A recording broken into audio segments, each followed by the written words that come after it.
US Treasury Secretary Janet Yellen is the second top official from the Biden administration after Secretary of State Antony Blinken to visit China in quick succession in an effort to recalibrate the tense bilateral ties.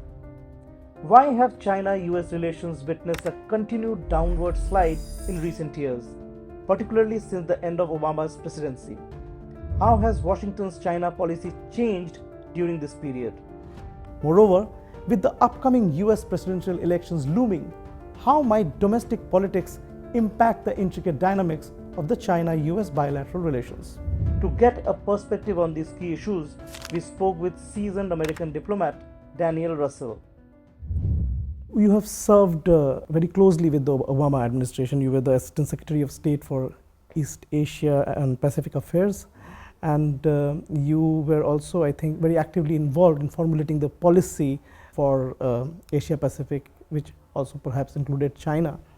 You also worked for a short duration under President Trump's early days in office. So what notable difference did you observe in their both presidents' approaches towards China, and how has this approach also evolved further under the Biden administration now? Well, I think almost every aspect of policy is night and day when you compare President Obama and President Trump. They radically different in an uncountable number of aspects. When it comes to China, I think there are two President Trumps. There was the President Trump of 2017 who tried to befriend President Xi Jinping, who spoke glowingly of the Chinese system, who admired President Xi as a strong man. There's a second President Trump and a second China policy that was born initially of his focus on the trade deficit. And that led him to begin putting on tariff after tariff after tariff against China, something that was not supported by most economists or policy people. And things went then from bad to worse. The fundamental issues that President Obama and his team wrestled with in US-China relationships, economic, technological, cyber, protection of intellectual property, legal issues, human rights issues, and so on. Those fundamental issues never went away, and in fact, most of them got worse over time. And toward the end of the Obama administration, there was growing unhappiness and frustration in Washington about the lack of progress and the lack of results.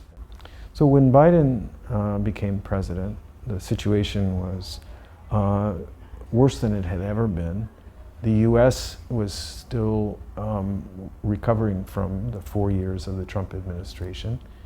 His primary task initially was, as he said, to build back better, to restore America's standing and competitiveness, its domestic renewal, and secondly, to try to repair many of the very badly damaged relationships that the United States has prized with very close partners, close neighbors, and defense allies.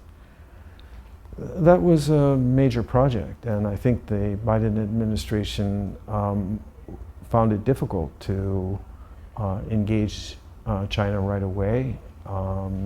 It may be that people in Beijing expected that this was a time machine, and that since Biden had been vice president from 2009, we were going back to the golden era of the Obama administration. But the world had changed too much, the US had changed too much, and China had changed too much.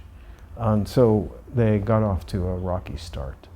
And so in about a year's time, a little over a year's time actually, we will have another elections in the US. And as we have witnessed in previous elections as well, I believe the anti-China rhetoric actually escalates during the campaigns from both the sides, Republicans and Democrats. What are the chances of relations to improve under such vicious atmosphere when we are expecting such rhetoric to increase? And what would be the impact of US domestic politics on China-US relations? Well, the current is moving against us politically as we approach a US election, and this is a familiar cycle. But when you're swimming against the current, you have to swim harder. You have to swim faster. So it's not about optimism, and it's not about making predictions. It's about determination.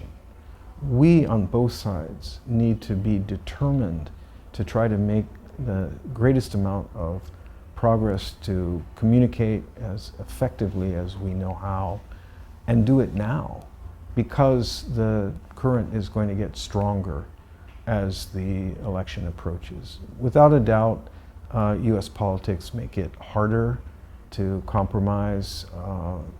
China is a hot button issue in most elections, and it's hotter than it's ever been before. But that's all the more reason that both sides and both governments need to work seriously and make up for lost time.